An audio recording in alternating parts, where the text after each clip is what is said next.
Hi guys. Hello everyone. Welcome back to Metienne Vlogs. Karibu sana. We are so happy to be back here with a new video. Yeah. This is our first video after having our baby, because we want to tell you the story about giving birth, and we'll be showing you clips in between of how everything went. Yes. So of course we already have our baby right now. If you hear sounds here and there, he's just somewhere around here. Yeah, he's somewhere around here. Let me not say where. Yeah, so we get into it. Yeah, let's go. Okay.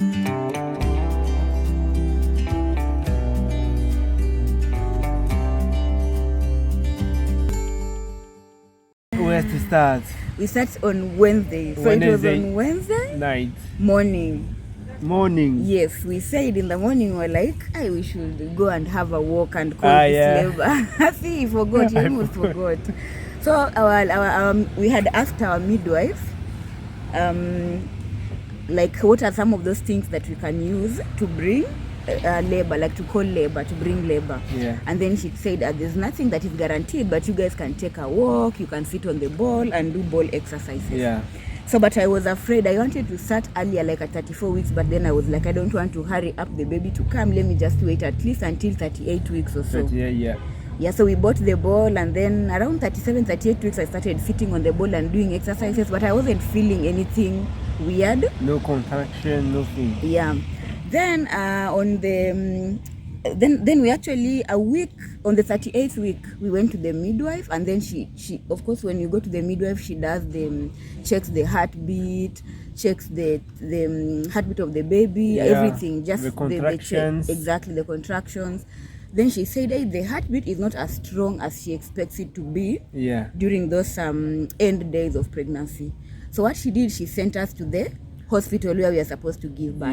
Emergency. Emergency. She was like, hey, you people, I'm not so confident when the heartbeat is not so strong towards the end, so I'm going to send you to the emergency.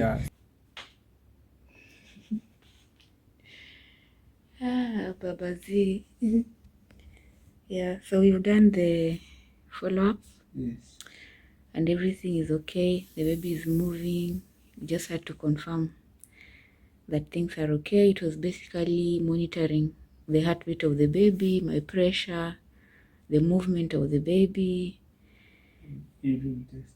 The urine test to check for protein and bacteria. Yeah, and everything is good. So yeah, we just waiting for the doctor to do an echography. Echography is where you can see the picture and see the exchange of the baby. And then after that, we go home, we wait. So today we are 39 weeks, but anytime, right now the doctor said, anytime from now, the baby is full term. So if the water breaks or if the baby comes, it's cool. Yeah, so we thank God. That's the update. I think we are going to finish up. We have a photo shoot to do, last minute people. Yeah. We have to cook bulk food to store in the fridge. We have just basically final touches, actually, because everything is ready. The bags are ready. The room is ready. Everything is ready, basically. Yeah. Clothes are ready. We washed, we packed. Yippee. 1 week later, 39 weeks and 5 days, we decided to go for the walk. Now that the surge from the midwife had told us. So on Wednesday morning, we went for a walk. We walked around the park, just a park nearby home. Yeah, nearby. And we were saying, when we were walking, imagine we didn't know anything. We were just walking in just to call labor. Yeah, to call labor. Because we don't know if it will come or if it won't come. Yeah. Okay, so we walked, did a round. I was kind of tired. I wasn't feeling anything. I'm telling you, I was not feeling anything at all. How many weeks you are? 39 weeks and 4, is it 4 or 5 days? 4 days. 39 weeks and 4 days or 5 days. So like technically the 40 weeks due date is Friday, the day after tomorrow. But the French due date is next Friday, which is 1 week. But man, I don't want to go past, I don't want the, what is it called, induction and all that stuff. So walking is the solution that my doctor has suggested. I have seen online. Yeah, so we try and see how is Papa feeling. Papa is cool. He's at peace. I'm ready to catch the Umbilical cord. yeah, umbilical cord and to carry my baby. I want to carry your baby. My baby boy. But now you still have to wait for the drama that we are told, but we are believing there won't be drama. Yeah, we hope so.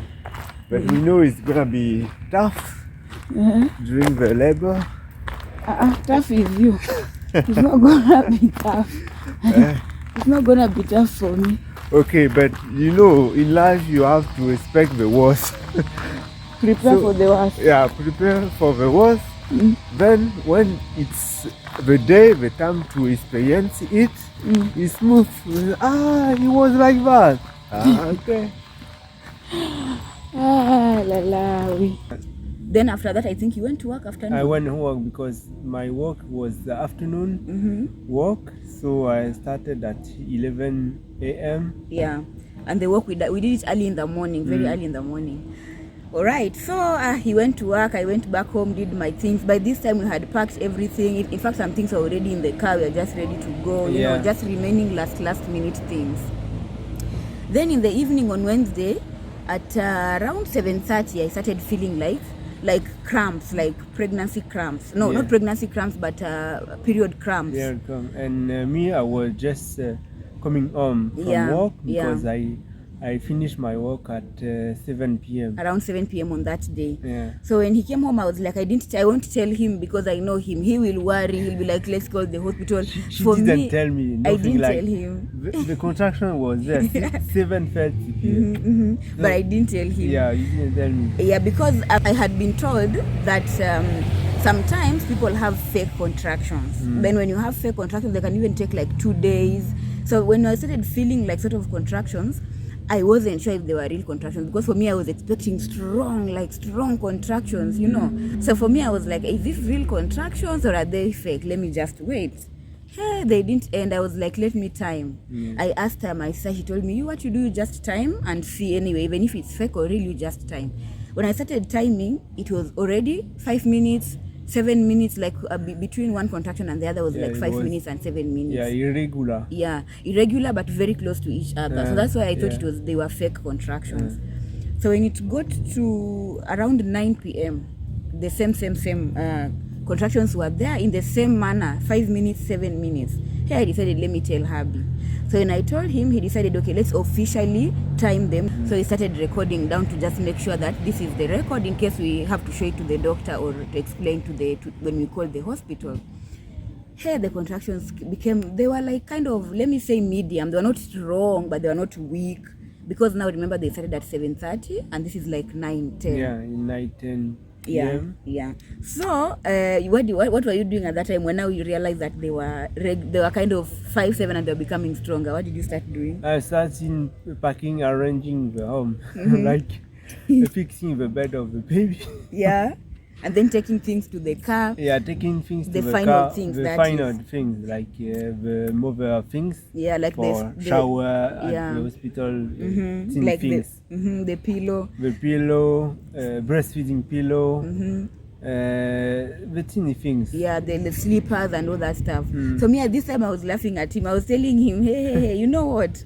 You will finish packing, we will go to bed, we will sleep. The next day we were supposed to have an appointment again at our midwife. So I was like, you don't worry, you just relax. But he didn't listen to me. He continued packing and everything. Hey, but I was like, hey, even if they are fake, like I thought fake come and then disappear. But this one, since they started 7:30, 5 minutes, 7 minutes, 5 minutes, 7 minutes. So anyway, we reached around 12. They had become a little bit stronger. Then hubby decided, let me call the hospital. Yeah, because it was stronger and she was like paining. The pain was becoming more. Yeah, too much for her. So yeah, like I had to stop. Like when the contractions are, I have to stop in between, breathe in, breathe out before they go. When they go, you don't feel anything, by the way. But when they're there, my God, you want to stand. You know, you want to stand. It's kind of like painful. Yeah. So I decided to call the maternity hospital and ask what's the plan, what's the process. What do we do? Yeah, what do we do?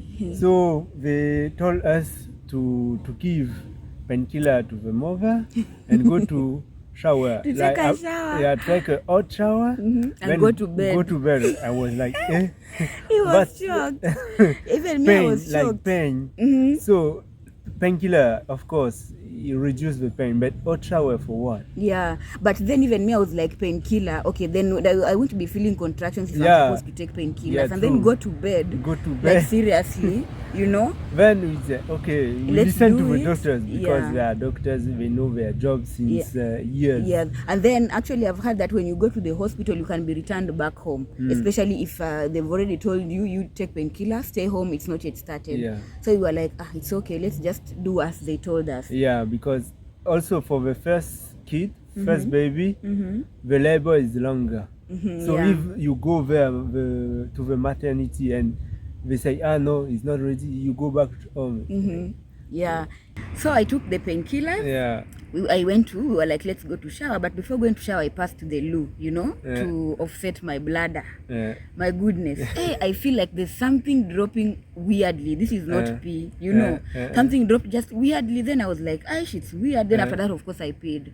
Then when I stood up, something just fell, whoop, liquid everywhere, flash. I was like, you don't feel like anything is breaking, but you feel something dropping.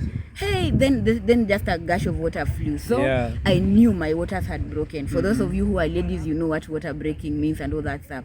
Hey, of course, the first thing I was like, boo, the waters have broken. So me, I came in the bathroom. I saw the things. Now we call the maternity again and we tell them. Yeah. So you called? I told them the brokers is broken, so we have to go now. It's for real. Say yes, go.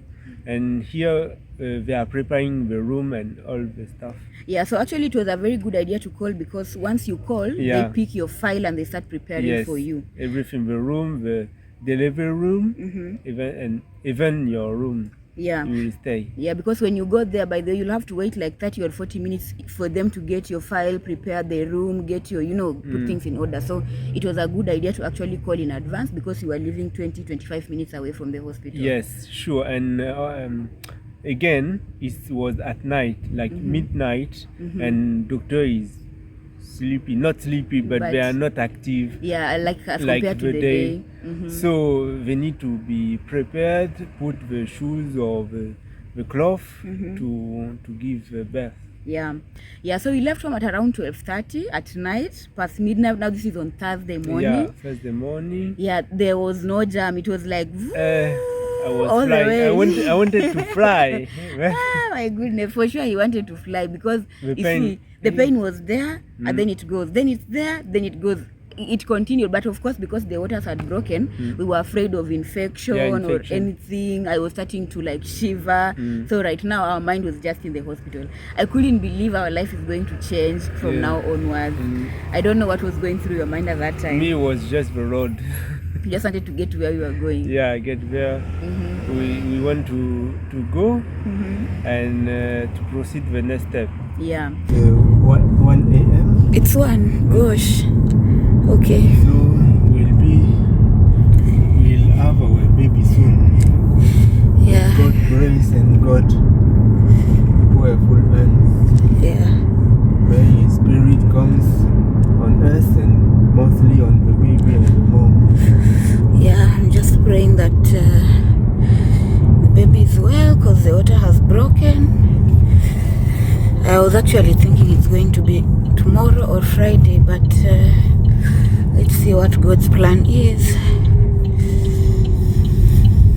Now there's no jam. You're the one who was telling me, babe, the baby should come at night. Yeah, night or weekend. When there is no jam. Yeah, because here on Monday the road is full of cars. I'm telling you. During the days. When you are going to the hospital for checkups, like you used to see so much jam where like, will we manage? So I'm not showing my face because it's so dark in here and I'm dark, so it will be nothing. It's fine, don't need to put it. Yeah, so that's what's up. Let's see. So we got to the hospital at 1:04 p.m. a.m. I remember. And then admission was a bit faster. I was taken to a certain room where they did they checked my blood. They had to take a blood test because the waters had broken. Normally they say when the waters break, there's possibilities of infection. Yeah, so everything was prepared. The pains were now, I'm telling you, labor pains were now entering.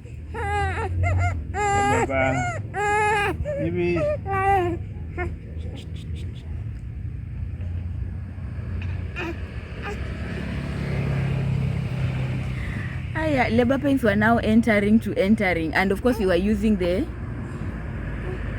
So guys, we had to take a small break. Anyway, we are back. So now at that point, the labor pains were really like real. So we were using what the midwife told us: breathe in, breathe out. He was actually helping me with breathe in, breathe out.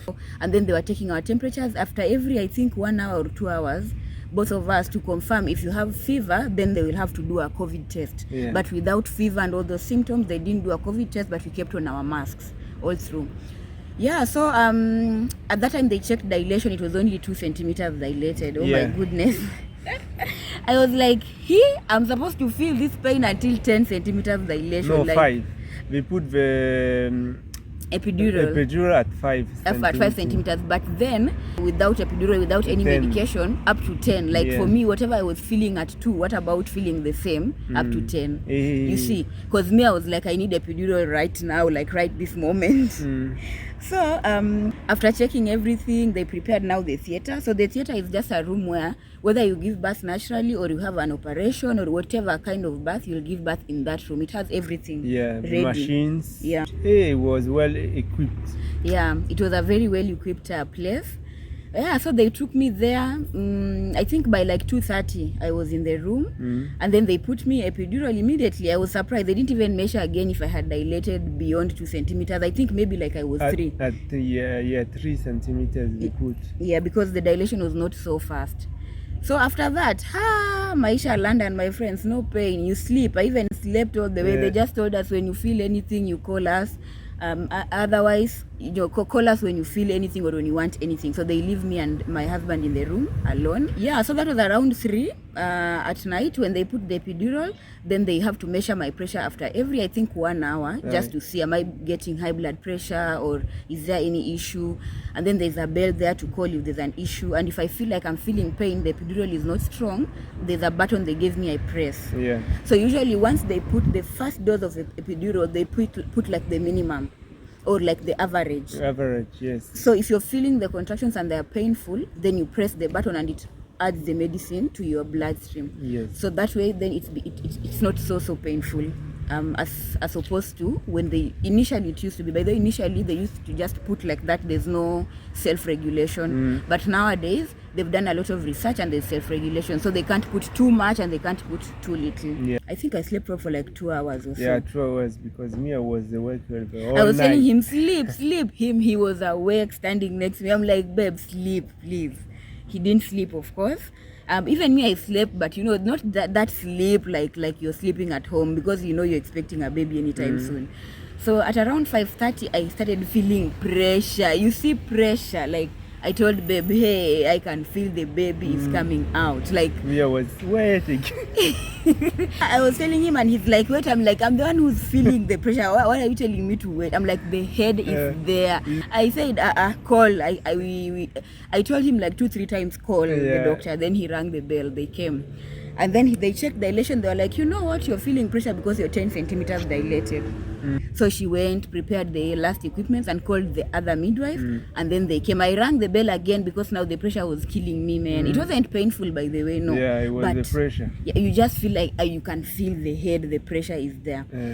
So when the midwife came, now there were 4 people in the room, me, my husband, and two midwives. Then that's how the baby came. They were just like push. How many times? I think 3 times. More than 3 times. No, I think 3 times. But for every push, there's 4 pushes within a push. Within a push with 4 pushes. almost 4, because you push until the contractions disappear. Yeah. So you're only supposed to push when you feel the contractions. Yes. So you Every wait. contraction you push. In between you rest. Yeah. So you know when a contraction is coming, you push when you're out of breath. They tell you breathe in, then push. Breathe in, so you can push like maybe 3 or 4 times or so, Yeah. or 2 if the contraction is kind of short. Yeah, so that happened maybe I guess 2 or 3 times, and then they said, okay, now you have to really put in a lot of strength because the heartbeat is going low. I Yeah. think the heartbeat was going low. Hey, I'm telling you, you guys, if you're men and you're listening to these stories, you better be cheerleaders like my husband. My goodness, I thought my husband was a doctor at that time. He was like, hey babe, you can do this. You I was cheering her. hey, you are strong, Hey. eh? When he was Yeah. holding my hand, you're strong. Me, I'm there in bed. I'm like, ooh la la la la. You know, this is a matter of life, and it's me. Like, I'm the one who has to do this in terms of pushing and all that stuff. You know? Sure. Yeah. So what happened now? Then they told me now give in the strongest, the strongest push. Yeah, give it your best. Give it your best. Then I pushed. Then I had a cry. Then I didn't hear a cry immediately. You didn't cry. Me, I was still pushing. Then they told me stop. It's done. Hannah, me, I'm it's like, done. okay, where is so the baby? head was out, the neck was almost out. So she tried to push, like to turn the baby so that he came out easily. So that's why the midwife said to stop, because she needed to do the technique, The turning. the turning. Me, I didn't know by the way what was happening. Me, I thought, okay, is the baby out? Why isn't the baby crying? Then the baby cried when the whole baby was now out. Yeah. He cried, and then of course I was given the baby. They started wrapping the baby. Yeah. And that's our birth story. Our baby is here. New parents in town. We are ready to go. Yep. Yeah, after 4 days and a nice delivery, we are ready to go. Yep. All right, let's see how parenting goes. We'd just like to say thank you so much for everyone who supported us along the way when you started sharing the stories. It's been a lot of prayers. It's been a lot of, just support. And would like to say thank you very, very much. Baby is here, but by the way, there's not going to be any pressure in terms of bringing a baby to our channel. I think we have both decided that he's a small baby and he needs time to grow out of the internet space. And then we don't want that pressure of introducing him to the social media. I think he will make that decision when he gets there. Yeah, that's the exact reason why we don't want. Yeah. Because the social media out there is another thing is for grown people, not for kids. Yes, but don't worry, once in a while you may see him here and there in one of the vlogs or something of the sort. Otherwise, thank you guys. We hope you enjoyed the video, and sorry for the background noise. If you have any questions, comment in the comment section below. Feel free to like the video, to share with your friends who may be interested to learn 1 or 2 things about childbirth, and ask us, and subscribe, of course. Yeah, subscribe and share our experience, because it can help the mothers and couple out there in the world. Exactly. Yeah. All right, guys. See you in the next one. See you guys. Take care. Bye bye.